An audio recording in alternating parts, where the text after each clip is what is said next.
ராதே கிருஷ்ணா, வணக்கம். நான் உங்கள் சிகியம்மா பேசுகிறேன். இன்றைக்கி நம்ம தமிழ்நாட்டோட பெருமையை பற்றி தெரிஞ்சுக்க போகிறோம். கேட்ட வாட்டி பாருங்கள், உங்களுக்கே நம்ம தமிழ்நாட்டு மேலே ஒரு மரியாதை வரும்.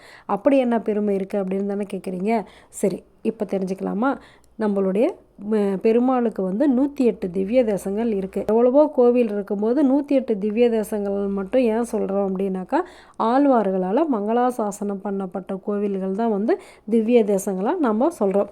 மங்களாசாசனம்னா என்ன அப்படின்னாக்கா, பெருமாளோட பெருமைகள் எல்லாம் சொல்கிற மாதிரி அந்த பாடல்கள் இருக்கும். அப்படி ஒவ்வொரு ஆழ்வார்களும் போய் பாடின இடங்கள் தான் திவ்ய தேசம் அப்படின்னு சொல்கிறோம்.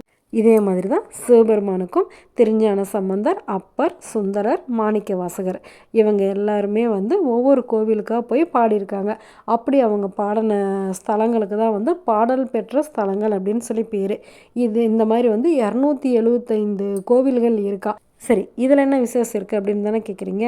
பெருமாளும் சிவபெருமானும் இதை பற்றி பேசிகிட்டு இருக்காங்க. என்ன பேசுகிறாங்க அப்படின்னு சொல்லி கேட்கலாமா? வாங்க. சிவபெருமான் கிட்ட பெருமாள் சொல்லிகிட்டு இருக்காரு, எனக்கு 108 திவ்ய தேசங்கள் இருக்குது. அப்படி இருந்தாலுமே எனக்கு ரொம்ப பிடிச்சது தமிழ்நாடு தான். அங்கே தான் எனக்கு 84 கோவில்கள் இருக்குது அப்படின்னு சொல்கிறாராம்.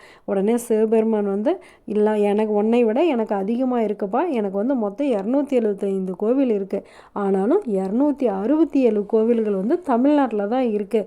எனக்கும் தமிழ்நாடு தான் ரொம்ப பிடிக்கும் அப்படின்னாங்களாம். இந்த மாதிரி கடவுள்களே விரும்பி அமர்ந்த இடம் தான் நம்மளுடைய தமிழ்நாடு. இப்படியாப்பட்ட புண்ணிய பூமியில் பிறக்கிறதுக்கு நாம் ரொம்ப கொடுத்து வச்சுருக்கணும் தானே.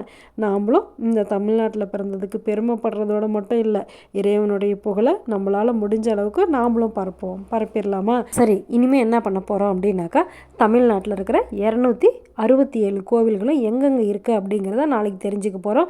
108 திவ்ய தேசத்தில் 84 திவ்ய தேசம் எங்கெங்கே இருக்குது அப்படிங்கிறதையும் தெரிஞ்சுக்க போகிறோம். நம்மளால் முடிஞ்ச அளவுக்கு நம்ம போய் இந்த கோவில்லாம் நேரில் பார்க்கலாமா? தமிழன் என்று சொல்லடா, தலை நிமிர்ந்து நில்லடா அப்படிங்கிறது பேச்சுக்கு மட்டும் இல்லை, அவ்வளோ விஷயம் நம்மளுடைய தமிழ்நாட்டில் இருக்குது. அதெல்லாம் தெரிஞ்சுக்கலாமா? நல்லது நினைப்போம், நல்லதே நடக்கும், ஆனந்தமாக இருப்போம். ஓகே, பாய். ராதே கிருஷ்ணா.